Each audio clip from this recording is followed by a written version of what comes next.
We begin our report at the White House, where the president has told his campaign staff he's, quote, in this race to the end, vowing to beat Donald Trump just as he did in 2020.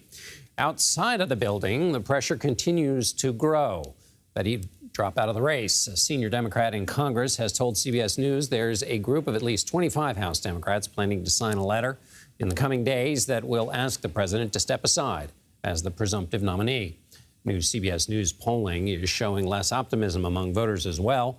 Following last week's debate, Biden has narrowly dropped behind Trump, both nationwide and in battleground states. CBS News Executive Director of Elections and Surveys, Anthony Salvanto, joins me now. Anthony, let's start with this question of the debate. Anything showing up in the numbers?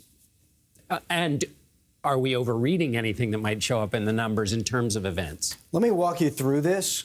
Right after the debate, we saw an increase in people who said that they didn't think that Joe Biden had the mental and cognitive health to serve as president. What's important here, John, is we had been asking that question and tracking that for many months since the subject had come up. But you saw a dip right after the debate. So that's part one. Then part two of this was Democrats, almost half the party, said they didn't think that Joe Biden should continue to be the nominee. But it's the why behind that. And not just for the reason, and specifically not for the reason, about decisions they thought he might make in office, but this one, which is that they didn't think he could campaign effectively. And that's important. You get a little bit of that strategic thinking there. They've been told they believe there's a threat to democracy on the ballot this year. And so I'm going to bring you back to this point right here, which is our latest poll.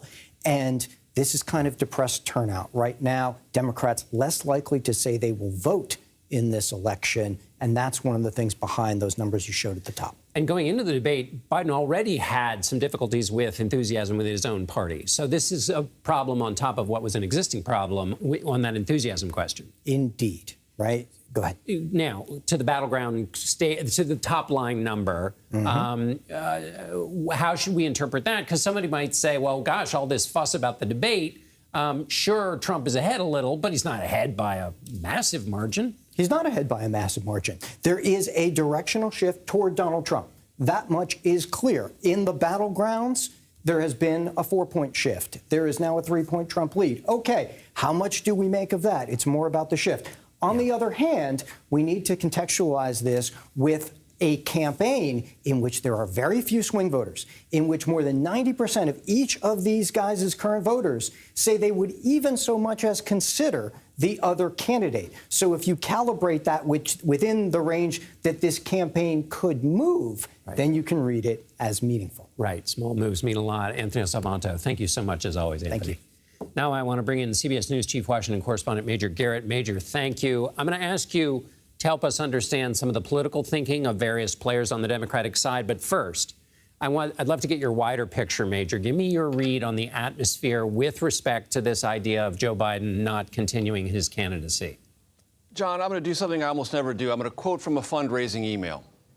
The president just sent it out. Quote, "No one is pushing me out.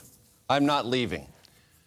That email needs to be sent out 6 days after a presidential debate that the Biden campaign sought and negotiated terms it considered most favorable to the incumbent president tells you all you need to know about the dire political circumstances surrounding the president. To have to say to donors and supporters within the Democratic Party, no one is pushing me out, I'm not leaving, that begs the question that it's possible that he might be pushed out, or that he might leave.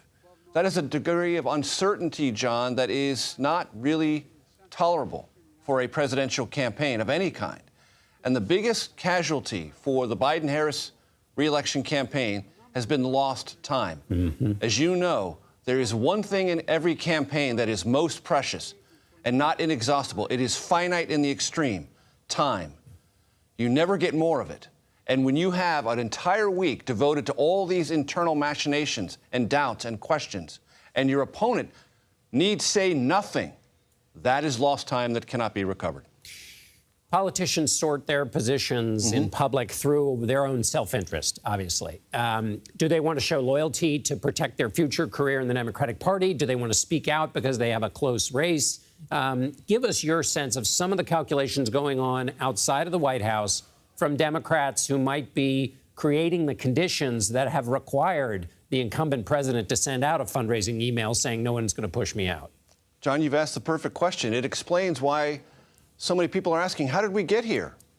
Well, we got here because Democratic members in Congress, Senate, governors who took a look at this race 18 months ago, maybe 24 months ago, didn't decide to challenge the president, did not want to take the political risk of challenging a sitting president, raising questions that would be uncomfortable about not the president's record, but about his fitness to serve out a second term. Only Dean Phillips did so, a relatively unknown member of the House, who didn't say, I should be the next nominee for the Democratic Party, but said, I know other Democrats have some of the same concerns I do. They should get into this race and call the question. That did not happen, which gave the president a completely uncontested approach to what he now stands on the cusp of, nomination, renomination by his party. At the very same time, the logic of that renomination has never been more in doubt. Normally, I wouldn't ask you this question because it's speculation beyond the facts, but calculations about whether to change horses midstream are based on how an alternate scenario might play out if Biden doesn't run. So with that long caveat, if Biden drops out, what happens to his delegates if he does, and how messy is that as people think through whether that's a road that's even available? Sure. So just so everyone understands, there is nothing that shackles Democrats legally as delegates to President Biden's renomination. Democratic National Committee rules are very clear that they should reflect in good conscience, that's the terminology, the results of underlying caucuses and primaries, all of which the president has won.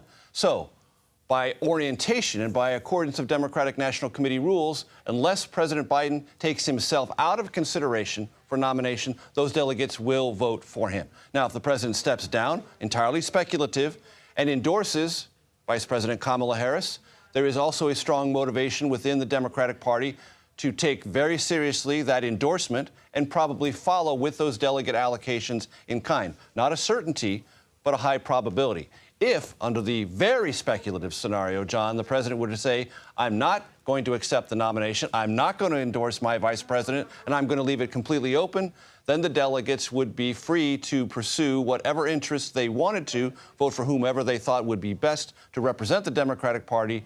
That would be a free-for-all for the history books. Indeed, it would. Major Garrett in Washington, D.C., thank you so much, as always, Major. Sure.